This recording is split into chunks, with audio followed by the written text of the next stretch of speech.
अस्सलामु अलैकुम वरहमतुल्लाहि वबरकातुहू।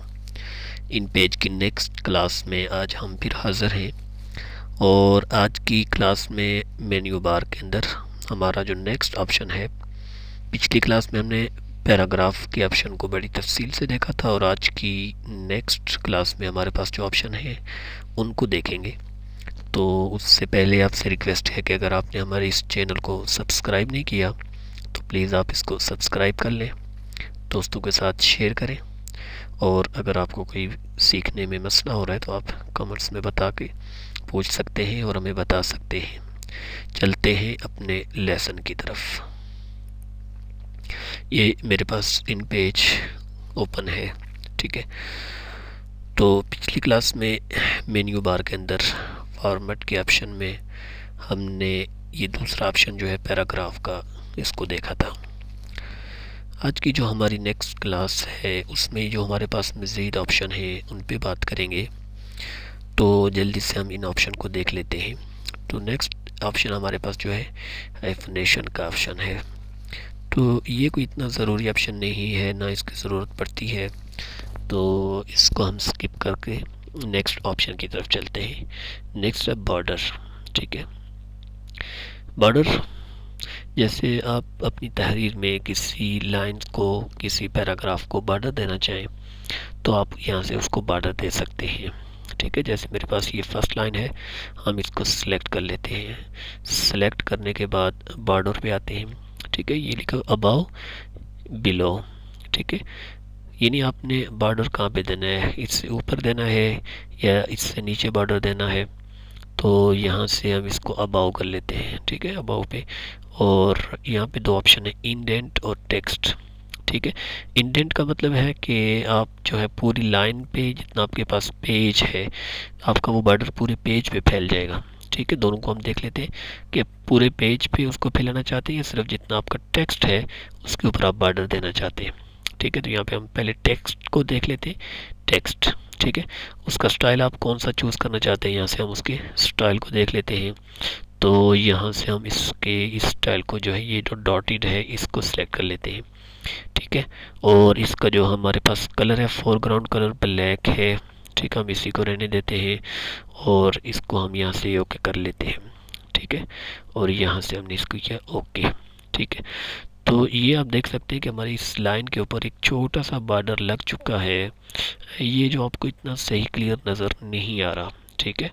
तो इस तरह ये एक बॉर्डर यहाँ से जितनी तहरीर है, जितना हमारा टेक्स्ट था, इतना बॉर्डर लग चुका है, ठीक है। हम इसको दोबारा से यहाँ से इसको सिलेक्ट कर लेते हैं, ठीक है। इसके बॉर्डर को हम यहाँ से ख़त्म कर देते हैं और नेक्स्ट हम देखते हैं हमारे पास कौन सा ऑप्शन है, ठीक है। ये हमने इसको सिलेक्ट किया हुआ टेक्स्ट पे, हम यहाँ से थोड़ा सा इसका साइज़ जो है वो मैं इसको कर देता हूँ इंडेंट पे, ठीक है। सॉरी, हम इसको कर देते हैं इंडेंट पे।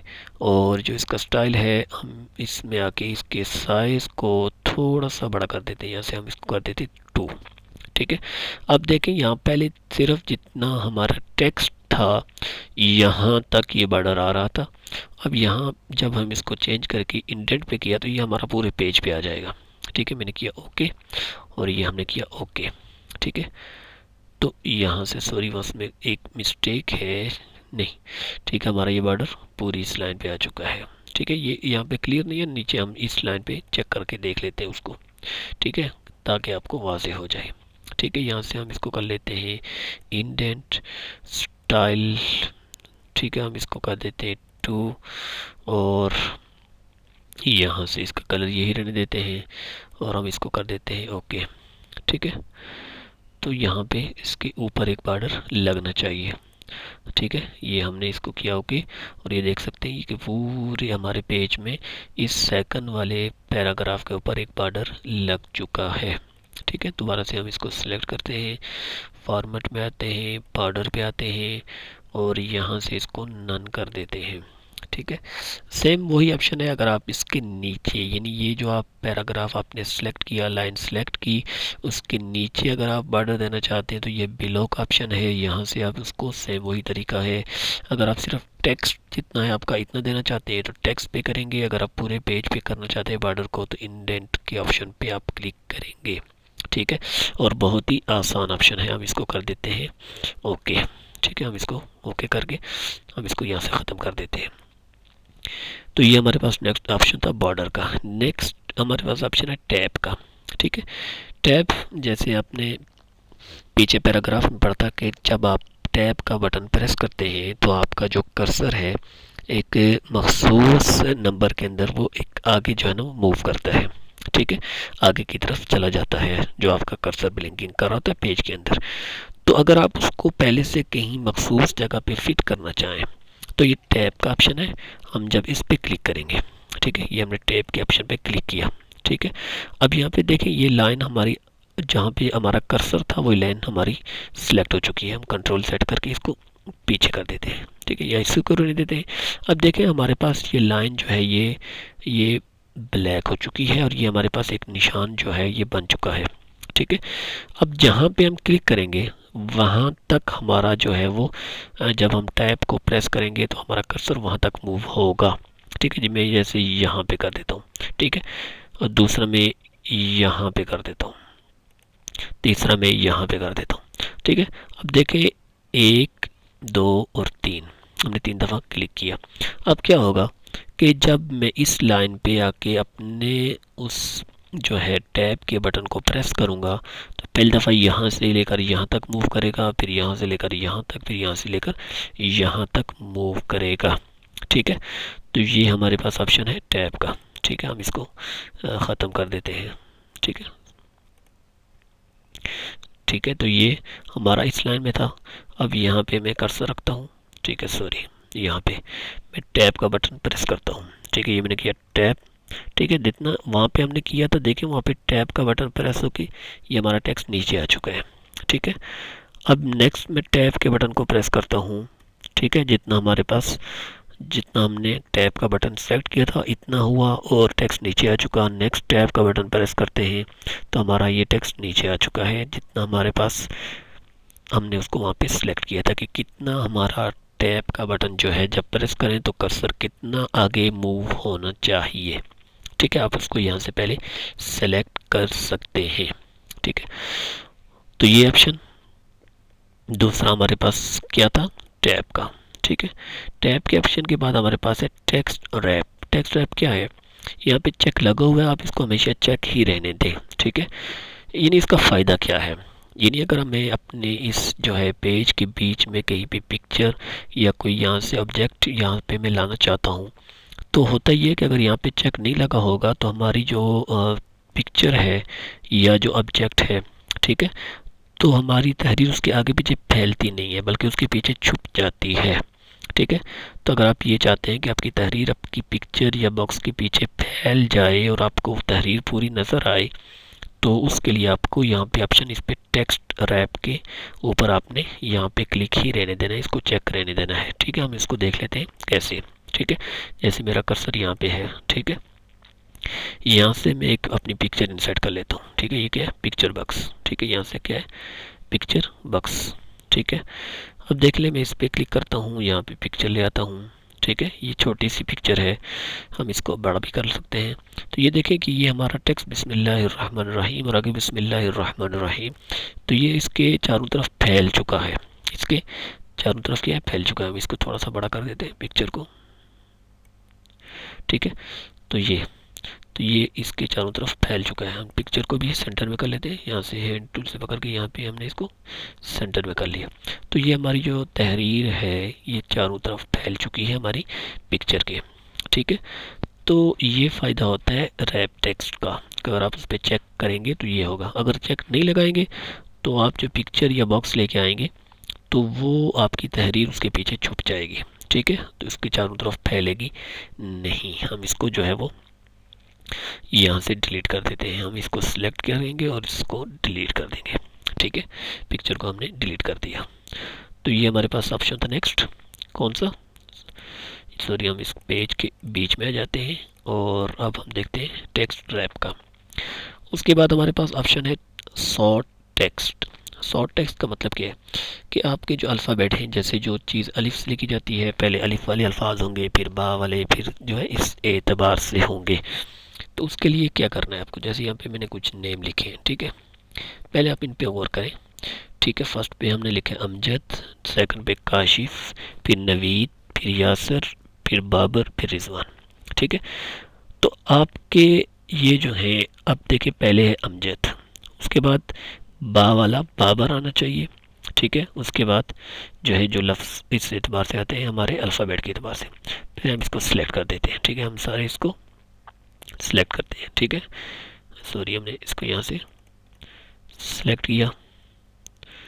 ये थोड़ा सा मेरा माउस जो है ये काम नहीं कर रहा सिलेक्शन के हवाले से। ये हमने इसको सिलेक्ट किया। ठीक है। सिलेक्ट करने के बाद अब यहाँ पे गौर करें कि यहाँ पे क्या तब्दीली रोनुमा होती है। ठीक है। हम शॉर्ट टेक्स्ट पे क्लिक करते हैं और यहाँ पे लिखा है, यहाँ पे इसको देखें उर्दू कॉलन। ठीक है। ये किया हमने और ओके किया। ठीक है। तो अब देखें अमजद, बाबर, रिजवान, काशिफ, नवीद एंड यासर। ठीक है।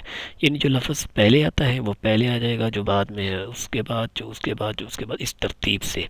तो ये आपके पास बहुत सारे नेम हैं और उनको आप अल्फ़ाबेट की तरतीब के एतबार से लिखना चाहते हैं और लाना चाहते हैं, तो आपको यहाँ पे जो ऑप्शन है ये इस्तेमाल करना होगा शॉर्ट टेक्स्ट का। तो उसके लिए ज़रूरी है एक बात ज़हन नशीन कर लें कि जैसे हमने यहाँ पे अमजद लिखा, तो अमजद लिखने के बाद आपको नीचे आना, यानी आपको एंटर का बटन दबाना ज़रूरी है। एक दफ़ा आप एंटर प्रेस करेंगे तो आप नीचे आ जाएंगे, फिर आप नेक्स्ट नेम लिखिए, एंटर प्रेस करें, फिर नीचे। जहाँ पे एंटर लगा होगा वहाँ पे ये ऑप्शन काम करेगा। अगर एंटर नहीं है, अगर एक ही लाइन में आप लिखते हैं तो ये ऑप्शन काम नहीं करेगी। ठीक है। नेक्स्ट टेबल के हवाले से टेबल फॉर्मेट है, टेबल लेआउट है। ये ऑप्शन हम जब टेबल बनाएंगे तो उसमें इस्तेमाल करेंगे, अभी ज़रूरत नहीं है। ऑब्जेक्ट है, रन अराउंड है या इंसर्ट है, मास्टर पेज ऑब्जेक्ट है। ये जब हम मास्टर पेज बनाएंगे तो उसमें देखेंगे। ठीक है। इन तीनों की अभी ज़रूरत नहीं है। नेक्स्ट डॉक्यूमेंट है। डॉक्यूमेंट वही चीज़ है जैसे हम फर्स्ट पेज ओपन करते हैं डॉक्यूमेंट के हवाले से, जैसे हमने पहली क्लास में देखा था, सेम वही चीज़ है। ठीक है।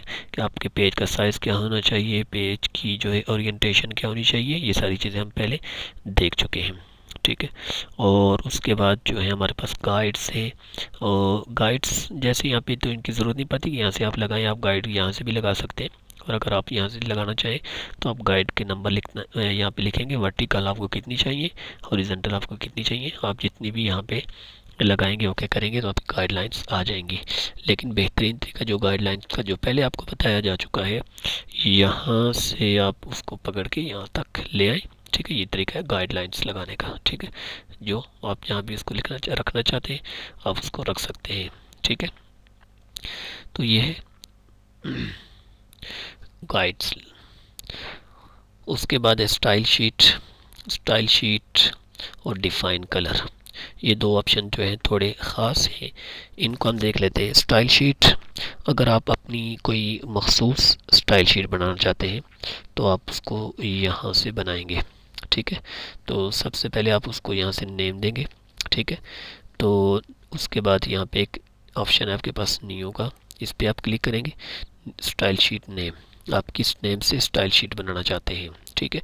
स्टाइल शीट बनाई जाती है जब आप किसी मखसूस चीज़ पे काम करते हैं और आप उसमें एक मखसूस किस्म के अपने जो हैं वो एलिमेंट्स डालना चाहते हैं, तो उसमें आपको स्टाइल शीट की ज़रूरत पड़ती है। अगर आप एक दफ़ा स्टाइल शीट बना के रख देंगे तो आपको बार बार वो चीज़ें करने की ज़रूरत नहीं पड़ती। ठीक है। जैसे मैं यहाँ पे लिखता हूँ स्टाइल 1 ठीक है। स्टाइल 1 लिखते हैं और हम इसको कर देते हैं ओके। ठीक है। अब यहाँ पे स्टाइल 1, अब स्टाइल 1 की आपको पूछ रहा है कि आपको की कौन सी चाहिए, कंट्रोल प्लस शिफ्ट प्लस आपको। ठीक है। ये बता रहा है कि नेक्स्ट आप कुछ भी यहाँ पे ऑप्शन रखेंगे तो आप यहाँ से अपनी शॉर्टकट की भी इस्तेमाल कर सकते हैं, जिसको आप कंट्रोल शिफ्ट एंड उसके बाद जो भी आप यहाँ पे नंबर लिखेंगे या लफ्ज़ लिखेंगे आप उसको बना सकते हैं। स्टाइल 1 है, बेस नॉर्मल है। ठीक है। और उसका पैराग्राफ की सेटिंग आप कैसे करना चाहते हैं, जैसे पैराग्राफ की सेटिंग में सारी चीज़ें हमने देखी हैं। ये सेम वही डायलॉग बॉक्स है कि आपका पैराग्राफ कहाँ से शुरू हो, उसकी बिगनिंग में कितनी स्पेसिंग होनी चाहिए, एंडिंग में कितनी होनी चाहिए, लाइन स्पेसिंग आपकी कितनी होनी चाहिए। अच्छा, ये सारी चीज़ें हम पहले देख चुके हैं, तो ये सेम ऑप्शन है। अगर आप एक अपनी स्टाइल शीट बनाना चाहते हैं तो यहाँ से आप उसकी पैराग्राफ की सेटिंग करेंगे। उसके बाद करैक्टर जो है आप उनकी सेटिंग करेंगे कि आपको कितना साइज़ चाहिए, और फिर आपको वहाँ पे फ़ॉन्ट साइज़ के बाद फ़ॉन्ट स्टाइल कितना कौन सा चाहिए। तो ये सारी चीज़ें आप यहाँ से भी देख सकते हैं, ठीक है। उसके बाद बॉर्डर है। बॉर्डर जैसे भी हमने देखा कि बॉर्डर आप अगर वहाँ पे देना चाहें अबाव या पिलो, कहाँ भी आप बॉर्डर लगाना चाहें तो आप बॉर्डर भी दे सकते हैं। और उसके बाद डेफिनेशन है जिसकी ज़रूरत तो नहीं पड़ती, इसको हम कैंसिल कर देते हैं, ठीक है। और टैब के हवाले से है, तो ये आप टैब को प्रेस करेंगे तो आपकी पोजीशन, अलाइनमेंट और ये सारी चीज़ें टैब के हवाले से है, जैसे अभी हमने टैब के हवाले से बात की है। तो ये एक स्टाइल शीट है। हम इसको अलग से भी एक क्लास में देखेंगे, अपनी एक स्टाइल शीट बना के उसको हम इम्प्लीमेंट करेंगे। यहाँ से सिर्फ आपको बताना था कि स्टाइल शीट कहाँ से बनाई जाती है। हम इसको कैंसिल कर देते हैं, ठीक है, और हम इसको यहाँ से ख़त्म कर देते हैं, ठीक है। तो फॉर्मेट कैप्शन में नेक्स्ट क्या है, स्टाइल शीट, जिसकी शॉर्टकट Ctrl+T है। नेक्स्ट है डिफ़ाइन कलर्स। अगर आप अपनी मर्ज़ी का कलर डिफ़ाइन करना चाहें, ठीक है, हम यहाँ से पेज के अंदर आ जाते हैं। अब देख लें यहाँ आपके पास जो कलर मौजूद हैं, यहाँ आपके पास ये कलर हैं, ठीक है।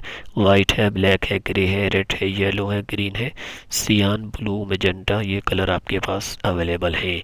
इन कलर्स के अलावा अगर कोई आपको और कलर चाहिए और आपके पास यहाँ पे मौजूद नहीं है, तो आपके पास एक ऑप्शन है डिफ़ाइन कलर की। आप यहाँ से अपना एक नया कलर बना सकते हैं, ठीक है। ये डिफ़ाइन कलर्स पे आएंगे, यहाँ से आप देख लें कि यहाँ पे आपके पास वो सारे कलर जो ऊपर हैं आपके पास आ चुके हैं। यहाँ पे एक ऑप्शन है न्यू, ठीक है। यहाँ पे देखें दूसरा ऑप्शन है रिमूव, ठीक है। रिमूव, अगर आप किसी कलर पे उसको सिलेक्ट करके यहाँ से रिमूव करते हैं ना, वो कलर ख़त्म हो जाएगा, ठीक है। न्यू का मतलब है आप कोई नया कलर बनाना चाहते हैं, तो आप यहाँ पे न्यू पे क्लिक करेंगे। कलर का नेम डिफाइन करेंगे, हम यहाँ पे कलर का नाम 1 लिख देते हैं, ओके करेंगे, ठीक है। ओके करने के बाद ये डायलॉग डिफाइन कलर का डायलॉग बॉक्स आपके सामने ओपन होगा। यहाँ से आप वो कलर जो आपके पास अवेलेबल नहीं है, आप वो कलर यहाँ से बना सकते हैं, ठीक है। जैसे मैं यहाँ से इसको यहाँ पे ऊपर ले जाता हूँ, ठीक है, ये या किसी कलर को जैसे हमारे पास लगता है ये, ठीक है। ये कलर हमारे पास नहीं है, हम इस कलर को यहाँ पे बना लेते हैं, हम ओके करते हैं। तो ये हमारे पास कलर जो है वो बन चुका है कलर 1 के नाम से, ठीक है। ये नीचे आ चुका है, ठीक है। हम इसको कर देते हैं क्लोज, ठीक है। अब यहाँ पे आप चेक करेंगे तो हमारे पास ये बिल्कुल लास्ट में आप देखेंगे कलर 1 के नाम से एक कलर बन चुका है जो हमारे पास नहीं था। तो ये ऑप्शन है कलर की के डिफ़ाइन कलर। अगर आप अपनी तरफ से कोई एक नया कलर बनाना चाहें तो आप यहाँ से बना सकते हैं। तो उम्मीद है कि आपको ये क्लास भी समझ आई होगी। तो मिलते हैं नेक्स्ट क्लास के अंदर। अल्लाह ने के बाद।